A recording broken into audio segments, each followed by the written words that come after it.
Okay. Hello everybody. Welcome to my page, Messages from Venus. It's the middle of the fucking night, right? This is my bed. And I was about to get ready to go to sleep.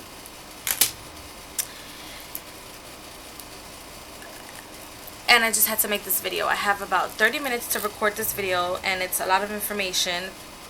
I've already recorded this video, but if you guys have been watching my channel, you know I go off at the fucking mouth, and I don't give a shit. And I gave myself like a late night reading because of a dream and a revelation that I had yesterday from Mariam, also known as Mary Magdalene, or how you guys would call her, Mary Magdalene. And it was strong and there, but I've been traveling a lot outside of this realm. I've been really working, and yesterday I really took the time to do so. And yeah, I got messages, and I already recorded this video and already spoke about a couple of things, but I went off at the mouth too much, and there's just certain things that anger me sometimes when it comes to her topic. A lot of people don't like to talk about her because if they feel like if they mention her, then that means they have to acknowledge that the Jesus Christ presented to the masses existed. Which, if you have been watching my video, he didn't exist. Jesus Christ, as you know him, as this depiction of him, did not exist. If you look into the history of the photos of him, not the photos, but the drawings of him, you will know where these drawings came from, not from a person that was just there or that people saw. So, but I mean, you, as a spiritual person, I can't tell you to not venerate that. I will never venerate that. I can tell you what I'm not going to do is never venerate that picture or hold that picture important to me. It doesn't mean anything to me.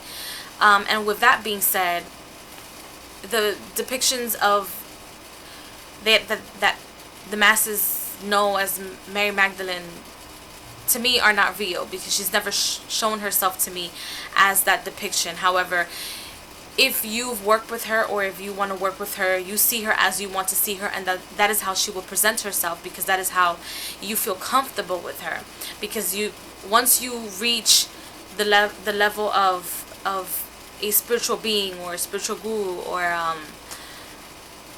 or someone who's deceased, I'm gonna just say, or spirit, or God, or goddess, how people see you, or as the materialized person sees you, is how that person feels comfortable, and that is okay. That's besides the point.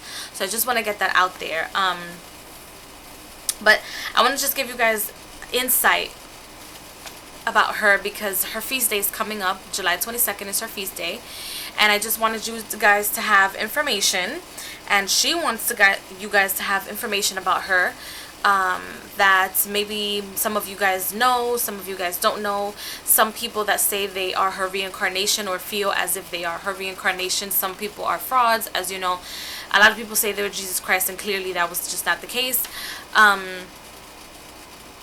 A lot of things go on behind the scenes, and for those of you who feel as if you are her oracle, or know that you are her oracle, or have gnosis of her, and just you're all in the ego, you're doing things for all the wrong reasons. If you're out here, YouTube, outside of YouTube, outside of social media, inside of social media, it doesn't matter, and you're one to be quick to be like, oh yeah, well, I'm the reincarnation of Mary Magdalene, and I'm this and I'm that, and this message was only for me and just for me only because I'm the great I am, then you're doing things for the wrong reasons, and you're missing the point of your purpose.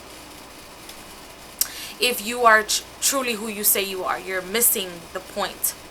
If all you see is, oh, I'm Mary Magdalene and I'm this and I'm that, which a lot of people get hit with, and some people are illusioned by it, but some people are part of her Elohim, which means many gods. Okay, the word Elohim means many gods, and you guys can look that up. And yes, that word is in the Bible. Anyway, I'm not going to get into it because it's about her. This video is specifically about her. So, for those of you who feel like you're her reincarnation, for those of you who walk the talk and feel like you're hot in a bag of motherfucking chips, you're clearly not feeling the pressure of the sacrifices that were made. And that's not what she's about. So, you should know that it's not about the ego. I'm going to say that one more time. It is not about the ego. It is not about whether you were her, whether you are her, whether you want to prove people right or wrong. No, you're supposed to be in a higher frequency than that. That's like saying, well, I'm going to go to whatever god or goddess and ask them for X, Y, and Z, or, and, you know, ask them for something about love or money, whatever. You ask them something and you only go to that god or goddess or deity for once, that one time, and you never go back just because you wanted to obtain what you wanted, and you don't really respect that deity and you're not really vibing on their frequency, then that means you don't have a connection or relationship with them, so you can't possibly be them. Okay? And for those of you who are truly her oracles, as I consider myself her oracle, I'm gonna get slack for that. I don't give a fuck. I don't. And trust me, what I said in the other video was even worse. So, I don't know what to tell you. I don't give a fuck. I don't give a fuck whether you believe me. I'm not here for you to believe me. I'm here for you to learn about her and see the bigger fucking picture. Because if you're really working with her, you should know that it's not just, oh, nice, fluffy, unconditional love. I you know, have a perception of what you think her life was. Or I live a repeat of her life. If you're an oracle, you're not supposed to be repeating her life. You're supposed to be going above and beyond that.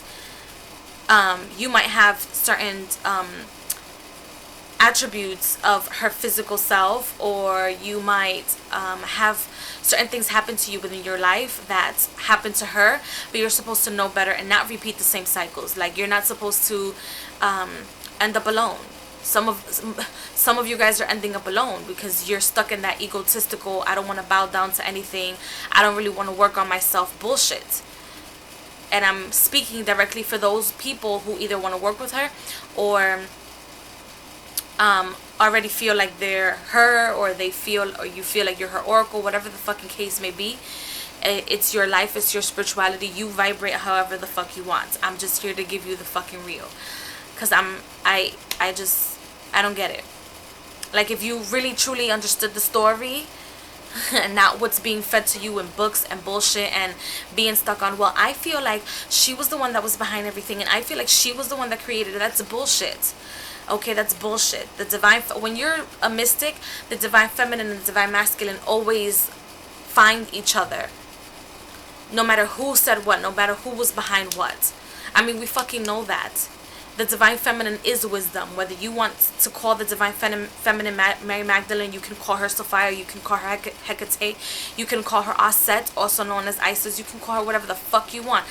La Santísima Muerte, if you want to. But it's about the alchemy of the divine feminine. Like, we all know that. Okay, we all know. That's why they say in certain countries, in certain cultures, they're like, you know, the head of a man is a woman. The woman controls the head of a man, but it's because the women have that wisdom, the divine wisdom, okay?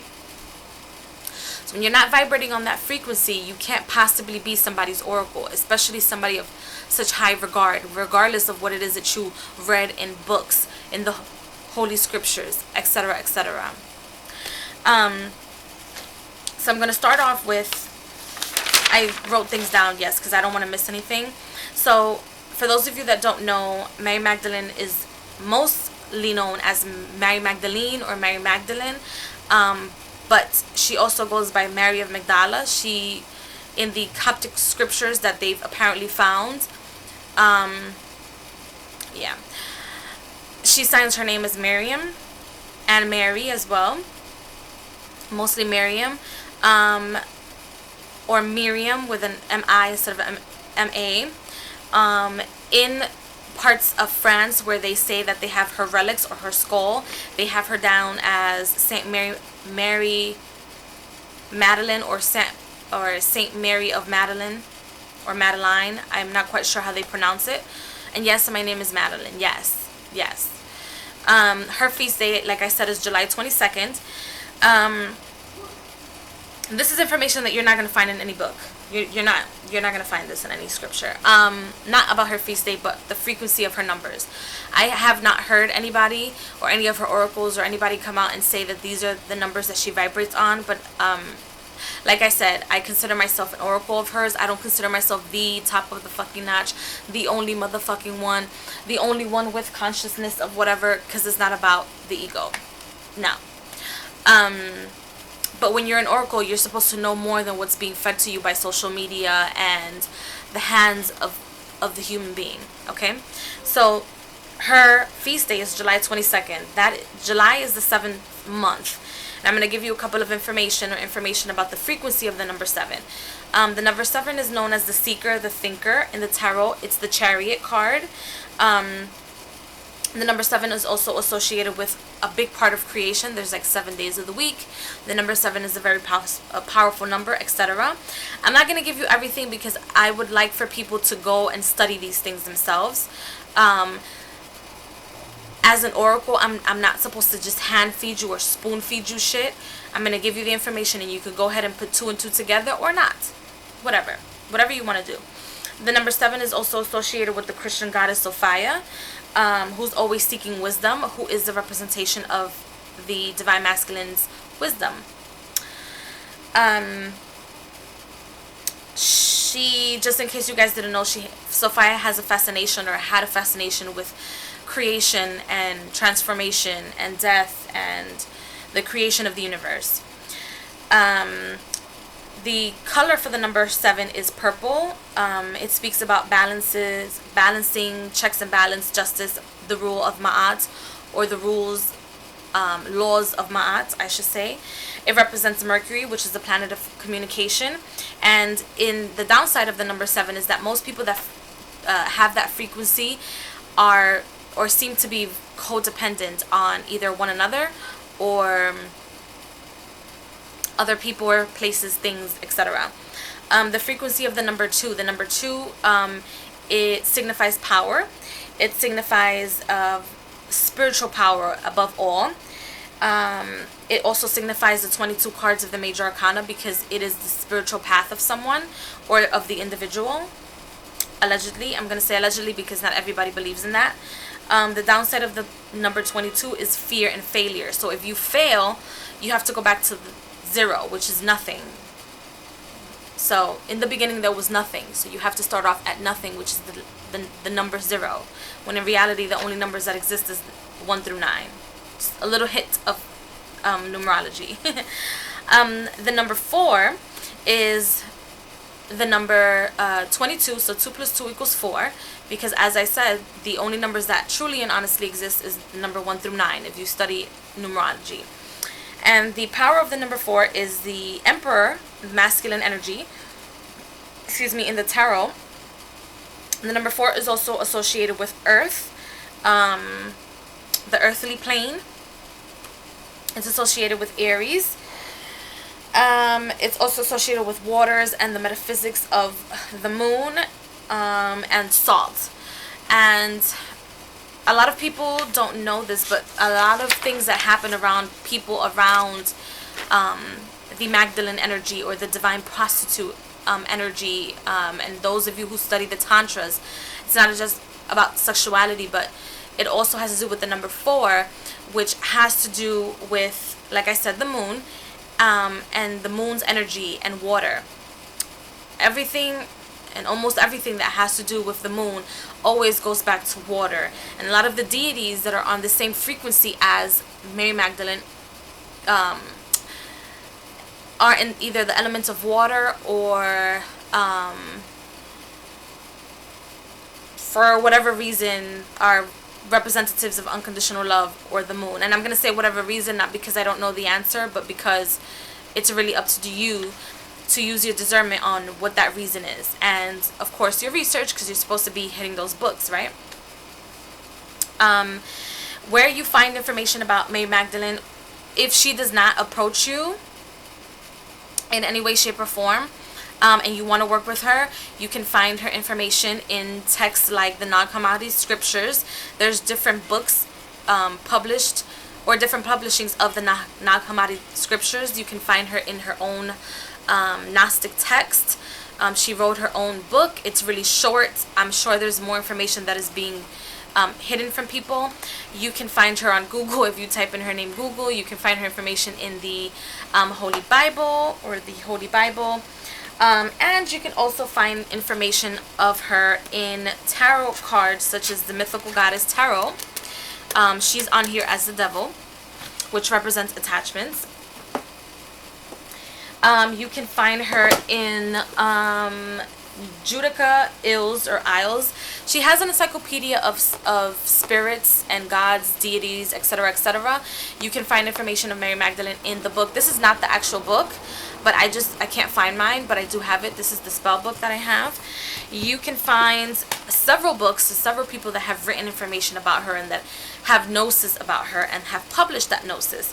And one of the books is The Healing Wisdom of Mary Magdalene, Esoteric Secrets of the Fourth Gospel by Jack Angelo. This is the book. And I have not read this book. I bought this at Barnes & Noble's.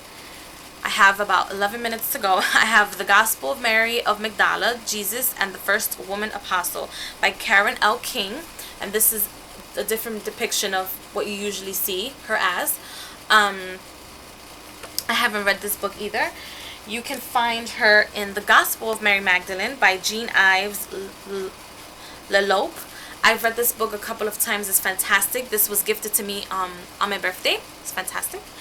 And you can also find her in this book, The Book of Saints, Inspirational Stories and Little Known Facts by Jenny Schrodel. And I found this book at Barnes & Noble's as well. Now, you can also purchase the Magdalene Oracle to connect with her by Tony Carmine Salerno, because I feel like Tony Carmine Salerno, out of all the oracles that I've seen of her, I have another one coming, which, oh my gosh, my phone is on top of my bed, but anyway, it's on top of my bed somewhere. But I'll leave the information on that oracle, not this one, but the other one that I think it's like The Secret Wisdom of Mary Magdalene or something like that. And it's on my way. It should be here by Wednesday. But I'll probably do a first impressions of it on my Instagram on Saturday. So Tony Carmine Solano has a very intimate connection with her, because I feel like as a mystic and as a spiritual being, he really communicated with her, especially through information of these cards. If you are an oracle of her, if you consider yourself an oracle, or you consider yourself her, whatever the case may be, nobody's here to knock you, because it's your information. It's what your DNA says. Or maybe you got a reading and they told you were part of her frequency. Be careful with getting readings from people that say they see you as her, because she's told me that she's imprinted herself, as many other goddesses have, in the divine feminine. So if you're a woman, most likely you will have that feeling, and the divine prostitute in you is her. And so in a sense, everyone is her. Everyone is Yemanja. Everyone is Aset. But as far as you being the reincarnation of her, or as far as you being the exact reincarnation of her, or an oracle of hers, or part of her Elohim, or just being her, you have to be careful, because there's a lot of people out there that feel like they are very connected to what past life connections and past life readings are, and they're really not. They're really full of shit, because they are still vibrating within the walls and frequencies of the matrix. They don't know how to navigate in between the lines of the flower of life, and in between the flower of life and the spaces in between the flower of life is the answers to your past life connections, which is imprinted in your DNA as well. So be careful with that. I also use the Tarot of Inspirations to connect with her, because this tarot deck has pictures or depictions of how people would see her as, even though it's not her. I mean, you can look the pictures up and see who were the artists and what years they were created. She was not part of the 1500s, you guys. She was not part of the 1400s or the 1200s. She wasn't. She was associated as the Magdalene, or as the divine prostitute, in the 1st century. Okay, that I can tell you is real. Also, if you are if you want to use her energy or connect with her for divination purposes, you can use like runes or like animal runes. These are the Animal Speak runes by Ted Andrews. Runes and throwing the runes or throwing the bones and throwing charms was how she also used divination in her day, because there were no cards in her day. And she was also a psychic clairvoyant. So that's that. I have 7 minutes to go. Her history, you guys know that she's also portrayed as the divine prostitute. She was a woman that people speak about having 7 demons casted out of her, but what they were actually talking about was the 7 levels of chakras, or the 7 levels of experience you have through the energies of the chakras, and which she became later enlightened. So when you see the pharaohs and their snake, it's also connected to the Kundalini. So if you want to study about the Kundalini, you can also connect to her as well. The Knights Templar, that story, is connected to her in some way, shape, or form. Not the stories that you hear are not all there. She also didn't live in the city of Magdala. That's a translation of the actual name. The name of where she came from and the city of where she came from is Migali, or Migali, which I think was uncovered again in like either 2008 or 2010, around there, 2012, around there. If you want to connect with her also, she's also associated with the Eros Gamos, which is the sacred marriage, the spiritual sacred marriage done by tantras and sexual acts of the divine feminine and divine masculine. I'm only going to give you the information, and in other videos I'll explain what these things are. But if you have any questions, video requests, etc., you guys can comment below. Tantra worship. Another thing about tantras, like I said, it's not all about, oh, she studied the tantras. Oh, well, if you read about the tantras, it's considered to be black arts, or the left-hand path, and it's also associated with necromancy, just in case you guys didn't know. Yeah, do your research. See, she's also associated with goddesses, or goddesses that are in her frequency that have the same frequency as her. I'm going to just leave it at that. Is Yemanja, Inanna, the goddess of where she resided in, which is the city of Migali, is the goddess, it's her goddess, which was the goddess that they venerated in France. She's also associated with the Marys, La Marias del Mar, or the Marys of the sea. Aphrodite, or Set, also known as Isis, Ma'at, Lucifer, the Little Mermaid, is also a representation of Mary Magdalene. That's how important she actually is, how people don't like to speak of her or speak about her, but she is everywhere. So hold